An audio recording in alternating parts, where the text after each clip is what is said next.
नमस्कार। आज online class में BEd second year pedagogy of political science में हम आज हमारे इस पॉलिटिकल साइंस के बारे में हम अध्ययन करेंगे।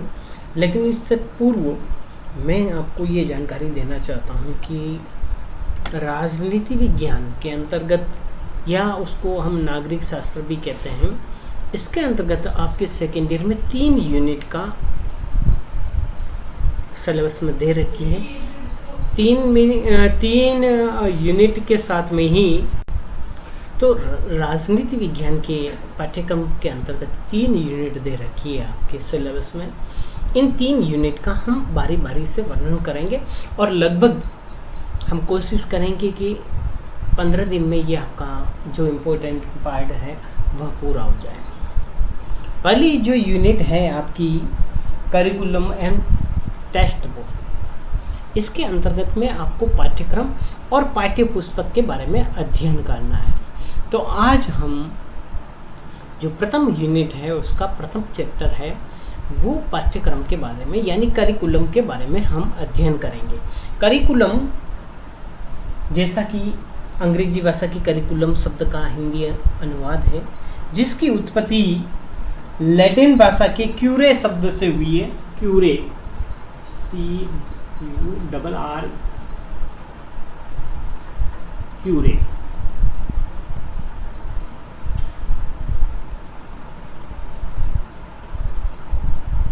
इस शब्द से हुई है जिसका अर्थ होता है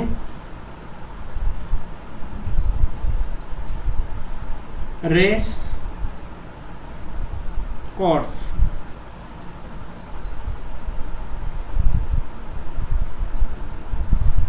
यानी दौड़ का मैदान।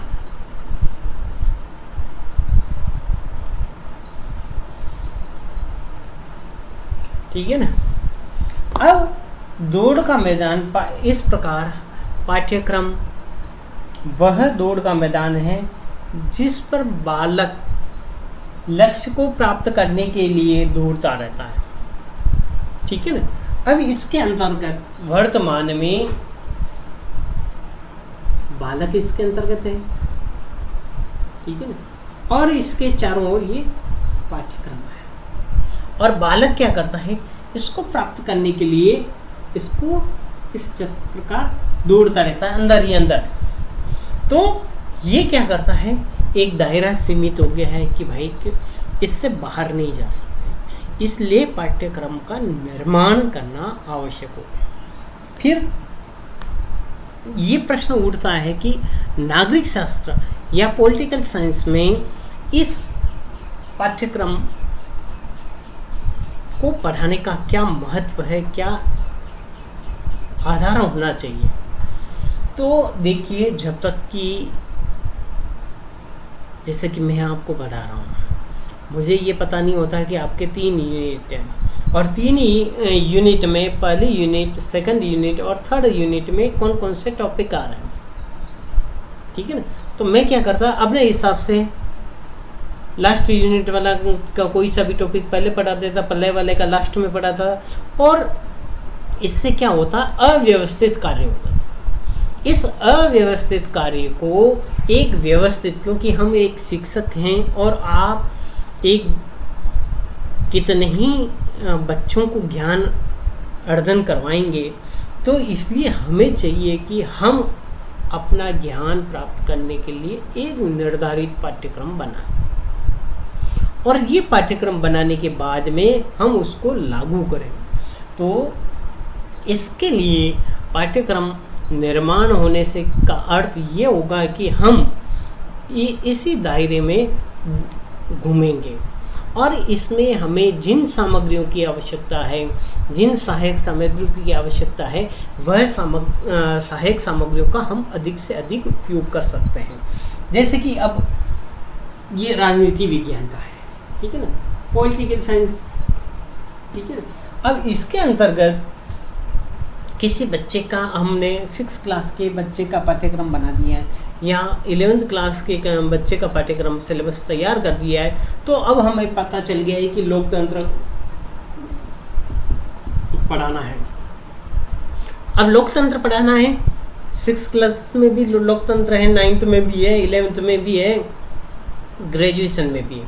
तो अब हमें ये दायरा पता है कि 6th क्लास का लेवल क्या होगा, 9th का लेवल क्या होगा और 11th का क्या होगा और ग्रेजुएशन का लेवल क्या होगा। इसके बारे में हम अगले जो टॉपिक आएगा उसमें माध्यमिक स्तर, उच्च माध्यमिक स्तर पर किन किन बातों का ध्यान रखना चाहिए वो हम अध्ययन करेंगे। अभी केवल पाठ्यक्रम के बारे में देख लेते हैं। तो पाठ्यक्रम के बारे में ये महत्वपूर्ण जानकारी। इसके अलावा दो मनोवैज्ञानिकों ने बहुत ही अच्छी और महत्वपूर्ण परिभाषा दी है। एक हुए मुनरो,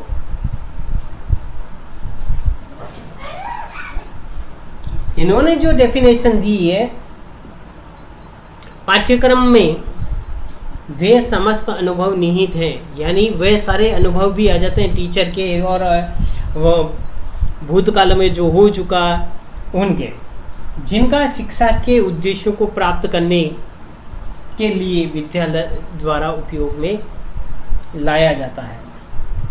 यानी पाठ्यक्रम में वे समस्त अनुभव निहित है जिनका शिक्षा के उद्देश्यों को प्राप्त करने के लिए विद्यालय द्वारा प्रयोग में लाए जाते हैं। अब इसकी सरलतम परिभाषा ये मुनरो ने दी है, लेकिन अब आपको याद नहीं रहे, अब केवल मुनरो का नाम याद रखना है। अब इसको सरल भाषा में आप अपने हिसाब से लिखने का प्रयास करेंगे तो बहुत अधिक सरलता रहेगी। आप इसको पाठ्यक्रम में वे समस्त अनुभव निहित हैं जो शिक्षा के उद्देश्यों को प्राप्त करने के लिए विद्यालय क्या करता है, विद्यालय द्वारा प्रयोग में लाया जाता है। ये मुनरो की परिभाषा। इसी प्रकार कनिंघम ने भी एक परिभाषा दी है कि पाठ्यक्रम एक कलाकार है। पाठ्यक्रम कलाकार, कलाकार कौन होता है, शिक्षक होता है जो कलाबाजी दिखाता है, ठीक है ना।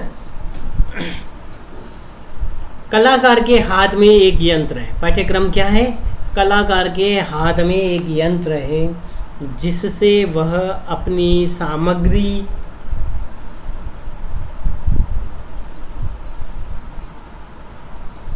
विद्यार्थी, वह क्या हो गई, सामग्री हो गई,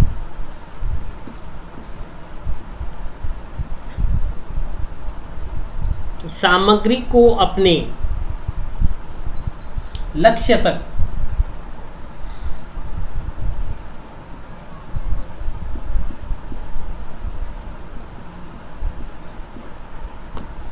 के अनुसार विद्यालय में मोड़ता है या कलागृह में मोड़ता है। यानी पाठ्यक्रम कलाकार के हाथ में एक यंत्र है और यंत्र क्या करता है, जिससे वह सामग्री को अपने आदर्श के अनुसार तैयार करता है।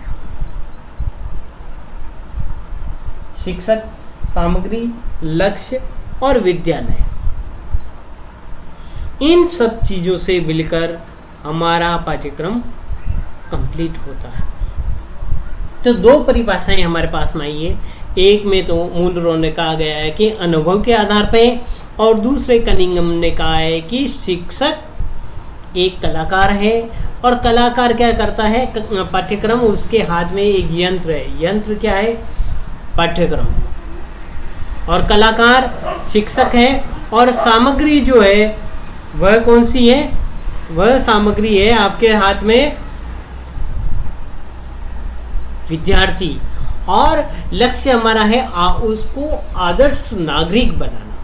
हमारा शिक्षा का मुख्य उद्देश्य क्या है कि बालकों को आदर्श नागरिक बनाना, और आदर्श नागरिक बनाने के लिए हम जिन प्रकार की सहायक सामग्रियों का, जिन उद्देश्यों को उन उद्देश्यों को पूर्ति के लिए हमें जिन वस्तुओं की आवश्यकता होती है उनकी हम पूर्ति के लिए प्रयोग करेंगे, ठीक है ना। और जिन सामग्रियों की हमें आवश्यकता होती है उसका हम सहायक सामग्री के रूप में प्रयोग में लाएंगे।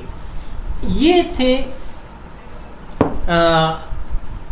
पाठ्यक्रम का अर्थ और उसकी महत्वपूर्ण परिभाषा। इसके बाद में आता है पाठ्यक्रम का बेस क्या होना चाहिए, यानी किस आधार पर पाठ्यक्रम तैयार हो उसके बारे में। तो पाठ्यक्रम का आधार होना चाहिए पाठ्यक्रम के आधार। अब देखिए पाठ्यक्रम के आधार होने चाहिए, कुछ प्रश्न होते हैं जैसे कब, क्या, क्यों, कैसे, ये सारे प्रश्न होते हैं। जैसे कि पाठ्यक्रम एक तो दार्शनिक आधार पर होना चाहिए। पाठ्यक्रम किस पर आधारित हो?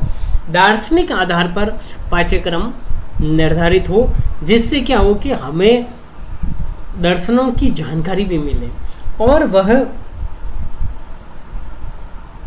हमें उस बारे में चिंतन करने के बारे में भी विचार कर सकें। दूसरा आता है मनोवैज्ञानिक आधार। वर्तमान में शिक्षा का आधार ही मनोवैज्ञानिक आधार है और मनोवैज्ञानिक आधार पर ही पॉलिटिकल साइंस का पाठ्यक्रम निर्धारित होता है। इसके साथ में ही ऐतिहासिक आधार, इससे पूर्व जो हम कार्य कर चुके हैं, हमारा इतिहास क्या रहा है, उसके आधार पे भी हम पाठ्यक्रम को निर्धारित कर सकें। गुरुकुल में किस प्रकार की शिक्षा दी जाती थी, उसमें क्या कमियां थी, क्या अच्छाइयां थी, वर्तमान में उसको हम अपने पाठ्यक्रम में जोड़ सकते हैं। यह 1990 के दशक में पॉलिटिकल साइंस के पाठ्यक्रम में कक्षा 6 में क्या शामिल था, उसकी क्या अच्छाइयाँ थी, क्या बुराइयाँ थी, उनको देखकर हम अब वर्तमान के पाठ्यक्रम में संशोधन कर सकते हैं। इसके अलावा वर्तमान की हमारी सांस्कृतिक आवश्यकता क्या है, उसके आधार पर भी हम इसको तैयार कर सकते हैं। यानी सांस्कृतिक आधार भी महत्वपूर्ण भूमिका हमारे पाठ्यक्रम निर्माण में निभाता है। तो वर्तमान में हमारी संस्कृति किस प्रकार की है? हमारी संस्कृति वसुधैव कुटुंबकम की रही है, लेकिन कुछ परिस्थितियाँ इस प्रकार की रही है कि हमें इस पर विचार करने की भी आवश्यकता है, कुछ अच्छी बातें जोड़ने की भी आवश्यकता है, तो हम उसमें जोड़ सकते हैं। हमारी जो सांस्कृतिक विरासत है उसमें कुछ बदलाव करने की आवश्यकता है, या सामाजिक आधार पर कुछ बदलाव करने की कुरीतियाँ हैं, तो उन कुरीतियों को दूर करने के भी हम उपाय इसमें ढूंढकर पाठ्यक्रम में शामिल कर दें।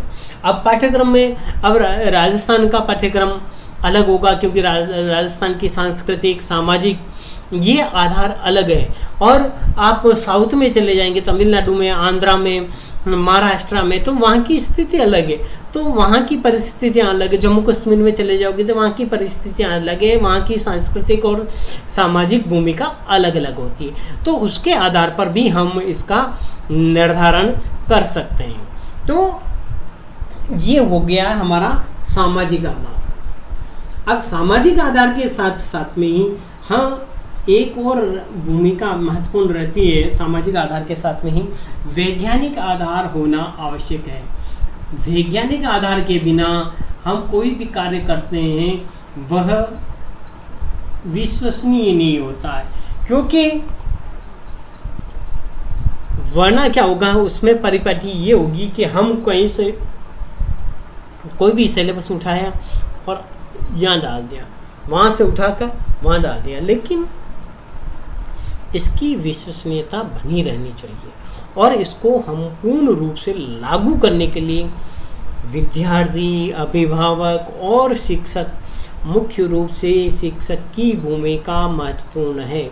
पाठ्यक्रम आपने कितना ही अच्छा बना दिया, आपने सारी पुस्तकें भी बहुत अच्छी ले आए हो, लेकिन जब तक शिक्षक बालक भी पढ़ने के लिए प्रेरित हैं, अभिभावक भी तैयार हैं बच्चों को पढ़ाने के लिए, लेकिन शिक्षक ही इस प्रकार की शिक्षण विधियों का या नवीन पाठ्यक्रम के आधार पर पढ़ाना के लिए तैयार नहीं है, तो वो समस्या उत्पन्न कर सकता है। इसलिए हमें हमारे पाठ्यक्रम के आधार मुख्य रूप से क्या है? दार्शनिक आधार, मनोवैज्ञानिक आधार, ऐतिहासिक आधार, सांस्कृतिक आधार और सामाजिक आधार और वैज्ञानिक आधार। तो अभी तक जो हमने पढ़ा है, अब इसमें से महत्वपूर्ण प्रश्न ये बनता है, पाठ्यक्रम का अर्थ, ठीक है ना, पूछ ले, या पाठ्यक्रम की अवधारणा को समझिए। तो पाठ्यक्रम की अवधारणा में समझाने में उसका अर्थ, यानी कि पाठ्यक्रम का अर्थ क्या है, अंग्रेजी भाषा के किस शब्द से बना है, करिकुलम से बना है। करिकुलम शब्द लैटिन भाषा के क्यूरे शब्द से बना है, जिसका अर्थ होता है दौड़ का मैदान, रेस ऑफ कोर्स, ठीक है ना। अब इसका मतलब क्या हो गया है, वो आपको समझाते हुए फिर दो कोई परिभाषाएं लिखनी है। ये परिभाषाएं आपको ये ध्यान रखना है कि परिभाषाएं यदि आपको याद नहीं है तो आपको केवल वहाँ पर मुनरो और कनिंघम या हॉरिस या क्रो एंड क्रो नहीं लिखकर आप अपने अनुसार लिख दें कि मनोवैज्ञानिकों के अनुसार। ये सबसे सरलतम उपाय है कि आपको कोई भी परिभाषा याद है या आप अपने मन से कोई परिभाषा बना के लिख रहे हैं, तो मनोवैज्ञानिकों के अनुसार पाठ्यक्रम की परिभाषा, तो आपको केवल वही लिखनी है। अब दूसरा प्रश्न है, परिभाषा से संबंधित हो गया। अब शॉर्ट प्रश्न में आपको प्रश्न ये किया जा सकता है कि मुनरो की परिभाषा लिखिए, या माध्यमिक शिक्षा आयोग ने पाठ्यक्रम किस प्रकार हो उसके बारे में क्या बता है, उसके बारे में लिखिए। या शॉर्ट प्रश्न में आपका आ जाए कि पाठ्यक्रम के कोई दो आधार बताइए। तो ये 6 आधार हैं, उनमें से 2 आधार बताने। और लघुरात्मक प्रश्न में आ जाए कि पाठ्यक्रम के आधार बताइए, तो 6 ही नाम लिखने हैं आपको। और विस्तार से आ जाए, 250 शब्दों में आ जाए, तो आपको क्या करना है, इसको उसमें लिखना है, इन प्रत्येक बिंदुओं का वर्णन करते हुए लिखना है। तो अगले नेक्स्ट वीडियो में हम इसके प्रिंसिपल के बारे में अध्ययन करेंगे, पाठ्यक्रम निर्माण के सिद्धांतों के बारे में अध्ययन करेंगे।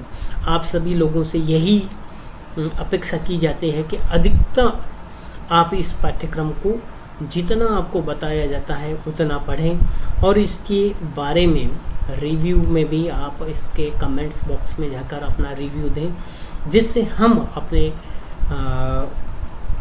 सिलेबस और पढ़ाने के तरीके में बदलाव की आवश्यकता है तो हम उसमें बदलाव कर सकें, ताकि आप अपना अमूल्य समय जो दे रहे हैं उसमें, और हम भी जो प्रयास कर रहे हैं, और आपकी संस्था के जो संचालक मंडल हैं उनके द्वारा जो सहयोग हमें दिया जा रहा है, हम उस पर खरे उतरें और उन उद्देश्यों की प्राप्ति के लिए आप और हम मिलकर एक इसको आगे बढ़ाएं। इसी ही में आशा के साथ में ये आज का टॉपिक यहीं समाप्त होता है। जय हिंद, जय भारत।